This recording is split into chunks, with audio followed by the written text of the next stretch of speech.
बिस्मिल्लाहिर्रहमानिर्रहीम, अस्सलाम वालेकुम। अच्छा नाज़रीन, आज जो हमने टॉपिक सेलेक्ट किया है पब्लिक अवेयरनेस के लिए है, वो जैसे कि मैंने लास्ट वीडियो में भी यही चीज़ बयान की थी कि हम कोशिश कर रहे हैं कि जितने हमारे पास कॉमन कंप्लेंट्स के साथ पेशेंट्स आ रहे हैं उनकी हम कंप्लेंट्स को यहाँ पे भी एड्रेस करते जाएं, ताकि ज़रूरी नहीं है कि हर कंप्लेंट के लिए, छोटी छोटी कंप्लेंट के लिए भी आपको डॉक्टर की तरफ रुजू करना पड़े। आजकल डिजिटल दौर है, इवन इलेक्ट्रॉनिक कंसल्टेशंस भी हो जाती हैं, टेली मेडिसिन का भी वो है। मेरे पास इवन जो ऑनलाइन जब मेरी कंसल्टेशंस हैं उसमें मेरे पास यूके से, यूएसए से, जो पाकिस्तानी डायस्पोरा है उनका, और इवन गल्फ़ से काफ़ी पेशेंट्स कांटेक्ट करते हैं और ऑनलाइन हम उनको कंसल्टेशंस देते हैं, क्योंकि वहाँ पे स्पेशलिस्ट का या जो कंसल्टेंट का टाइम लेना है वो बहुत ही एक डिफ़िकल्ट टास्क होता है, क्योंकि उनका एक सिस्टम है। हेल्थ सिस्टम के अंदर अगर आप जाते हैं तो अगर तो प्राइवेट डायरेक्टली जाना चाहते हैं, इट्स टू एक्सपेंसिव। तो मेरे पास पेशेंट्स कई दफ़ा आते हैं जिसे हम कहते हैं कि हेल्थ टूरिज़म के तौर पे, वो कहते हैं कि वहाँ पे अगर हमें एमआरआई करवाना है या कुछ और भी करवाना है तो उसके लिए हमें एक या तो लंबी क्यू चाहिए, और अगर प्राइवेटली करवाना है it's a very costly procedure. तो ऑनलाइन पेशेंट्स भी हमसे कंसल्ट करते हैं, तो आप लोग भी ऑनलाइन भी कंसल्ट कर सकते हैं। लेकिन इसका बताने का, ये जो पब्लिक अवेयरनेस के लिए ये सारी चीज़ें हमने स्टार्ट की हुई हैं, इनका बताने का मकसद ये है कि जो छोटी छोटी चीज़ें हैं वो आपको अंडरस्टैंड खुद करने की ज़रूरत है। बहुत शुक्रिया। अगर आप हमारे चैनल पर नए हैं तो इसको सब्सक्राइब कर लें, ताकि आपको ये इन्फॉर्मेटिव वीडियोस बर वक्त मिलती रहें। अब जो आज का टॉपिक है हमारा वो है हील पेन। अब हील पेन में जो हमने चीज़ें एड्रेस करनी है वो ये है कि उसकी सिम्टम्स या कंप्लेंट्स क्या होती हैं, उसकी ईटियोलॉजी या रीज़न्स क्या हो सकती हैं, उसमें हम मैनेजमेंट के लिए कंजर्वेटिव मैनेजमेंट क्या कर सकते हैं, फिर उसके बाद प्रोग्रेसिवली हम क्या मैनेज करते हैं, और at the end surgical correction या सर्जिकल मैनेजमेंट क्या हो सकती है। हील पेन को हम दो हिस्सों में तकसीम करते हैं। एक है बिल्कुल हील के नीचे पेन का होना, और दूसरा है जो हील का जो पिछला हिस्सा है, जिसे हम जहाँ पे पट्टे लगे हुए होते हैं उस जगह पे हील का पेन होना।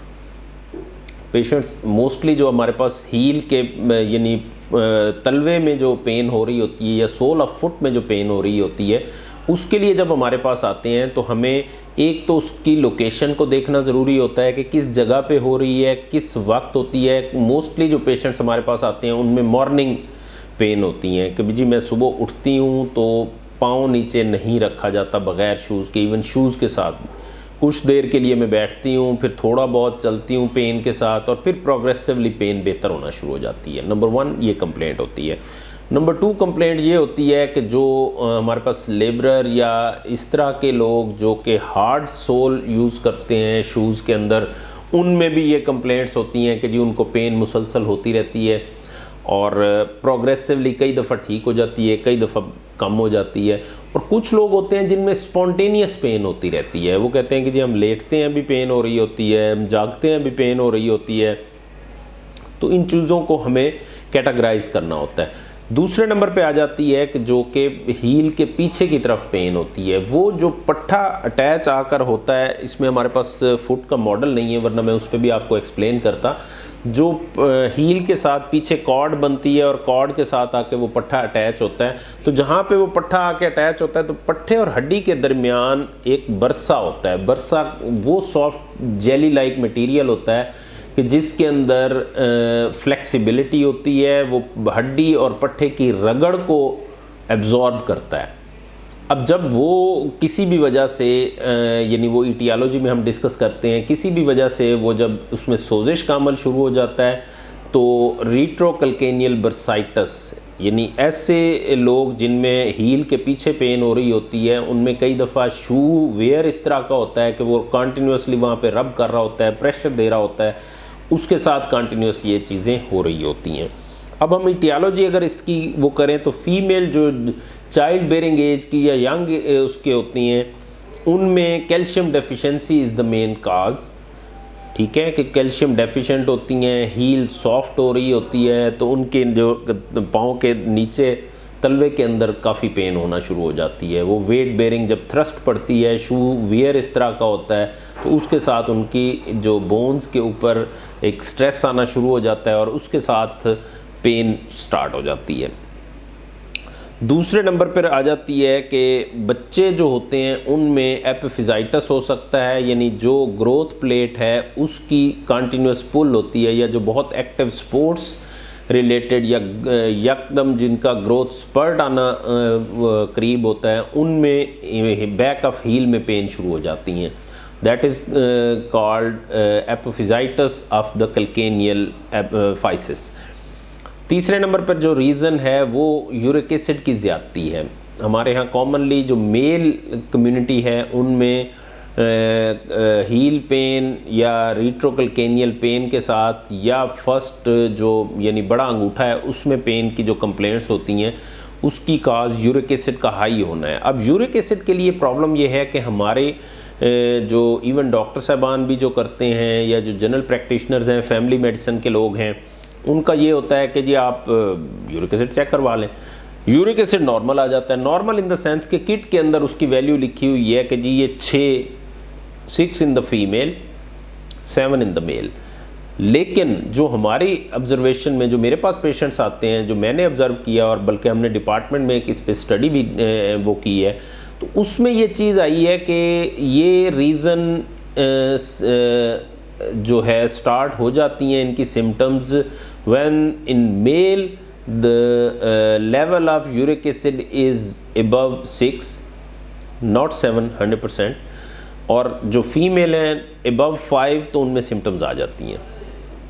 तो ये भी एक वो होता है। और इसमें एक हमें ये भी साथ देखने की ज़रूरत है कि टेंडेंसी जिन लोगों में होती है या प्रीवियस जिनमें हिस्ट्री रही होती है उनमें स्पाइक्स आती हैं। आपने प्रोटीन डाइट डेली, स्पाइक आएगी, may be it will go to 9, अब then the body will start compensating, तो बॉडी उसको पुश करेगी इन द टिश्यूज़, और वो टिश्यूज़ के अंदर जाके जो इन्फ्लेमेटरी प्रोसेस या सोजिश का अमल है, जिसकी वजह से पेन होनी है, जिसकी वजह से मॉर्निंग स्टिफनेस होनी है, जिसकी वजह से मॉर्निंग में पेशेंट्स की कंप्लेंट्स होती हैं कि जी सारी रात सोने के बाद 8 घंटे की या 6 घंटे की नींद भी पूरी की है लेकिन स्टिल फीलिंग कि मुझे जिस्म में थकान है। So that could be the reason. अब ये रीज़न्स जब हम आइडेंटिफाई कर लेते हैं या असेस कर लेते हैं तो फिर उसके बाद आ जाती है मैनेजमेंट। अब मैनेजमेंट के लिए जो हील पेन्स हैं उसके लिए हमारे पास 2 तरीके हैं। सबसे पहले ये है कि कंजर्वेटिव मैनेजमेंट उसको हमने करना है। स्ट्रेट अवे हम किसी और ट्रीटमेंट की तरफ नहीं जा सकते, ना ही सर्जिकल की तरफ जा सकते हैं। हमारे पास पेशेंट्स कई दफ़ा आते हैं, उन्होंने एक्सरे हाथ में पकड़ा होता है कि जनाब ये डॉक्टर साहब ने बताया है कि ये मेरे पाँव के अंदर कील है या हील स्पर जिसको कहते हैं, उसकी वजह से ये मुझे पेन हो रही है, तो ये प्लीज़ सर्जरी करके, उन्होंने कहा है कि जी सर्जरी होनी है तो ये आप सर्जरी करके निकाल दें। So make it very clear in your mind, the heel pain is not due to heel spurs, most of the time it's due to the inflammation of the 5 layers जो कि बेस ऑफ फुट के ऊपर होती हैं। अब दूसरे number पर आ जाता है रिट्रोकैल्केनियल बर्साइटिस। उसमें भी काजेज़ तो वही हैं, लेकिन उसकी ट्रीटमेंट और इसकी ट्रीटमेंट में थोड़ा सा डिफरेंस है। इसमें हम सॉफ्ट हील शूज़ जो हैं वो यूज़ कर सकते हैं। सिलिकॉन के इनसोल्स मिलते हैं मुख्तलिफ़ कंपनियों के, वो आप यूज़ कर सकते हैं। क्लोज शूज़ पहन सकते हैं, सॉफ्ट शूज़ स्केचर्स टाइप आप शूज़ यूज़ कर सकते हैं। लॉन्ग स्टैंडिंग अगर आपकी है तो उसमें स्केचर्स, घर में भी इवन फीमेल के लिए जो किचन में उन्होंने खड़े होकर काम करना है ज़्यादा, तो वो अपने शू वेयर को थोड़ा सा मॉडिफाई कर सकती हैं। सो ये नहीं, फर्स्ट स्टेज है लाइफस्टाइल मॉडिफिकेशन है। दूसरे नंबर पर आ जाती है वार्म फोमेंटेशन। थर्ड नंबर पे आ जाती है anti analgesic and anti inflammatory drugs. और चौथे नंबर पर आ जाती है कि if all these measures are not going to help you out, then you have to get steroid injections both in the base of यानी फुट के सोल में भी ले सकते हैं, और रिट्रोकैल्केनियल जो कैल्केनियम के पीछे बरसा है वहाँ पे भी लगा सकते हैं। लेकिन that must be done by an expert orthopaedic surgeon. उसकी वजह यह है कि अगर ये इंजेक्शन खुदा न खास्ता टेंडन्स या मसल्स में लगता है तो that can lead to rupture in the tendon. और हमारे पास पेशेंट्स आते हैं जिनमें स्पॉन्टेनियस रप्चर हो जाता है, हम कहते तो उसको डीजनरेटिव है, but degeneration due to steroid injection भी होता है। तो आजकल जो उसकी मैनेजमेंट है वो स्टेम सेल्स ट्रीटमेंट या PRP भी इंजेक्ट किया जाता है, but most of the time again I will suggest कि you should go to some proper trained orthopaedic surgeon जो कि who is versed in all the experience of doing these all procedures, और फिर इस conservative management को ले कर चलता है। दूसरे नंबर पर सर्जरी। अब अगर ये सारी ट्रीटमेंट्स फेल हो जाती हैं तो हमने सर्जरी अगर करनी है तो सर्जरी करनी कौन सी है? रेट्रोकैल्केनियल बर्साइटस के लिए जो हमारे पास सर्जिकल ऑप्शन है वो ये है कि कई दफ़ा जब हम उनके एक्सरेज करवाते हैं लेटरल व्यू ख़ास तौर पे, तो हमें जो कैल्केनियम है उसके ऊपर बम्प्स नज़र आते हैं, या जो टेंडन जहाँ पे जाके या बरसा के अंदर कैल्शियम डेपोजिशन या जो यूरिक एसिड क्रिस्टल डेपोजिशन के साथ क्रिस्टलाइजेशन हो जाती है, जो कि एक्सरे पे नज़र आती है कि जैसे उसके अंदर स्टोन्स बन गए हुए हैं। तो अगर वो स्टोन्स हैं और वहाँ पे बरसा है और फिर उसके बाद कैल्केनियम के ऊपर बोनी बम्प्स बन गए हुए हैं, then you have to go for surgery. और उसकी सर्जरी थोड़ी सी एक्सटेंसिव होती है क्योंकि पट्टे को हमें उतार के उसके पीछे से सारा वो क्लीन करना होता है। तो 80% चांसेस ये होते हैं कि फिर हमें एंकर सूचर के साथ उसको दोबारा अटैच करना होता है ताकि पट्टा दोबारा अपनी असल हालत में और फंक्शन में वापस आ जाए। और कुछ अरसे के लिए उसमें स्लैब या कोई वो दी जाती है जिसे हम कहते हैं कि जो ब्रेसेस हैं वो ब्रेसेस यूज़ की जा सकती हैं। अब जो रिट्रो जो हमारा इसमें है हील के बेस पे जो पेन हो रही है जिसे हम सोल ऑफ द फुट कहते हैं, और वो मोस्ट ऑफ द टाइम हम 2 टाइम्स वहाँ पे ट्राई कर सकते हैं कि यू कैन गिव स्टीरॉयड्स और stem cells treatment, but if it's not working then you have to go for surgery. उसमें ये होता है कई दफ़ा न्यूरोटाइजेशन ऑफ द एरिया भी कर देते हैं और उसके साथ हम ये बाकी ट्रीटमेंट करते हैं।